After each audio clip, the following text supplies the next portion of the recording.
Yeah. Assalamualaikum warahmatullahi wabarakatuh. Jadi pada pertemuan kali ini kita akan belajar tentang moluska, masih bagian dari kingdom Animalia atau dunia hewan. Jadi moluska ini adalah hewan lunak. Di sini adalah beberapa gambar atau contoh hewan moluska. Contohnya siput, ya, kemudian kerang, cumi-cumi. Kemudian moluska berasal dari kata Latin molluscus yang artinya lunak. Kemudian moluska adalah hewan yang bertubuh lunak. Merupakan binatang kelompok invertebrata yang diwakili lebih dari 150.000 yang hidup dan ribuan yang telah menjadi fosil. Moluska ini hidup secara bebas sebagai herbivora maupun karnivora, hidup sebagai parasit, hidup di perairan dangkal dan hidup di darat. Muncul sejak zaman Kambrium hingga sekarang. Saat ini diperkirakan ada 75.000 jenis serta 35.000 jenis dalam bentuk fosil. Seluruh moluska memiliki massa viscera, mantel, daerah kepala dan kaki, radula, sistem saraf. Adapun peta konsep moluska yang akan kita pelajari, yang pertama adalah pengertian moluska sudah tadi, kemudian ciri dan sifatnya sudah saya jelaskan tadi juga, kemudian cara reproduksi, klasifikasi yang terdiri atas 5, yaitu Polycopora, Polycipoda, Gastropoda, Sarcopoda, dan Cephalopoda. Kemudian kita akan belajar tentang ciri khasnya, daur hidup, dan peranan. Ciri-ciri dan sifat moluska. Jadi diperhatikan, bentuk tubuh simetris bilateral, lunak, tidak bersegmen atau berruas-ruas. Kaki moluska berotot dan di bagian telapak kaki mengandung banyak lendir atau silia. Umumnya memiliki cangkok dan terdapat di mantel. Alat pencernaan sempurna dan sering memiliki bentuk seperti huruf U atau melingkar. Mulut memiliki radikula. Sifat-sifatnya, peredaran darah umumnya terbuka. Respirasi dilakukan dengan menggunakan insang, ekskresi oleh ginjal, sistem saraf oleh 3 pasang ganglion. Alat reproduksi terpisah dan bersatu. Cara reproduksi, moluska bereproduksi secara seksual atau kawin. Pada umumnya gonokoris, yaitu organ kelamin jantan dan betina, terdapat pada individu yang berbeda. Namun ada pula yang hermaprodit, yaitu kelamin jantan dan betina terdapat pada satu individu. Klasifikasi moluska berdasarkan ada dan tidaknya cangkang, bentuk tubuh, serta posisi kaki dan hewan tersebut. Kelas Polycipoda, contohnya Chiton sp. Kemudian struktur tubuhnya. Kelas Pelycipoda, penghasil mutiara.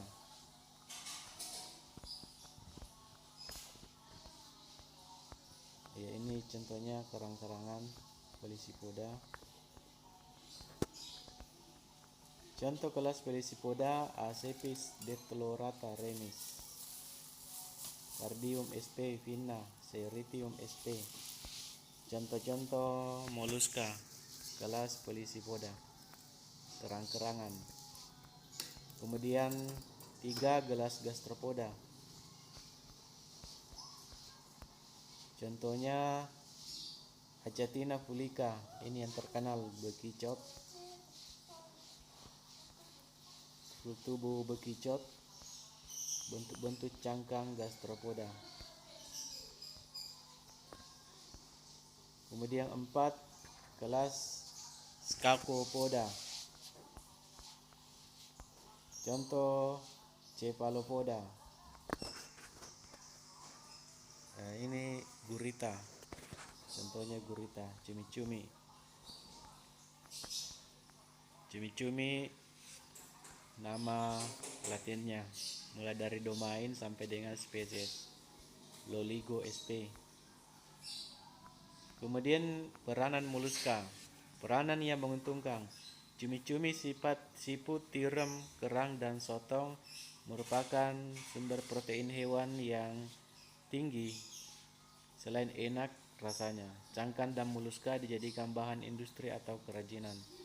Mutiara yaitu permata dihasilkan sejenis kerang dan merupakan komoditas ekspor non-migas. Merugikan, Ptereno navalis merusak kerang-kerangan piaraan dan bangunan kapal. Limnia javanica sebagai inang perantara berbagai cacing, Fasciola hepatica. Achatina folioa atau bekicot, hama tanaman budidaya. Berikutnya kita masuk pada Echinodermata. Echinodermata atau hewan berkulit duri. Ini adalah beberapa gambarnya, contohnya bintang laut, landak laut, bintang ular. Echino artinya landak, duri, derma kulit. Jadi kalau digabungkan adalah hewan berkulit duri, tripoblastik dan selemata. Cara hidupnya di pantai hingga dasar laut, kedalaman 6.000 meter, hidup bebas atau bersimbiosis. Karnivor. Ciri-cirinya, ukuran dan bentuk tubuh Echinodermata bervariasi 1-36 cm. Ada juga berbentuk seperti bintang, bulat, bola, pipi bundar. Tidak punya kepala, tubuh tersusun dalam sumbu oral aboral. Struktur dan fungsi tubuh Echinodermata memiliki kulit yang tipis, punya daya regenerasi tinggi, terbagi menjadi 5 simetri, punya sistem pembuluh air. Nah, ini adalah contohnya. Gambar struktur tubuh Echinodermata. Jadi aliran air pada sistem ambulakral pada tubuh Echinodermata. Air masuk melalui medroporit dan keluar melalui kaki tabu memanjang mencengkeram substrat. Sistem pencernaan makanan. Sistem pencernaan makanan dimulai dari mulut yang posisinya di bawah permukaan tubuh, kemudian diteruskan melalui faring sampai dengan terakhir anus. Sistem pernapasan dan ekskresi menggunakan insang dan kulit. Sistem peredaran darahnya tereduksi, sukar diamati. Sistem peredaran darah dari pembuluh darah yang mengelilingi mulut. Reproduksinya secara kawin dan tidak kawin, seksual dan aseksual. Secara tidak kawin pembelahan visi, secara seksual mempunyai jenis kelamin jantan dan betina. Perkembangan telur setelah pembuahan. Jadi ini adalah fase-fasenya sampai dengan terbentuk bintang laut. Klasifikasi Echinodermata terdiri atas 5: Asteroidea bintang laut, Euphorioidea bintang mengular, Echinoidea landak laut, bulu babi, Cerinoidea lili laut, Holoturidea teripang atau mentimun laut. Asteroidea bintang laut, Euphorioidea bintang ular, Echinoidea mentimun laut, Cerinoidea lili laut, Holoturidea mentimun laut. Peranan Echinodermata dalam kehidupan manusia menguntungkan. Bulu babi dan telur landak laut dapat dikonsumsi. Timun laut, panganan keripik timun, sebagai pembersih lantai karena memakan bangkai yang merugikan. Bintang laut memakan kerang mutiara di tempat budidaya kerang mutiara, jadi ini merugikan. Jadi yang terakhir silahkan dikerjakan kuis nomor 1 sampai dengan 10.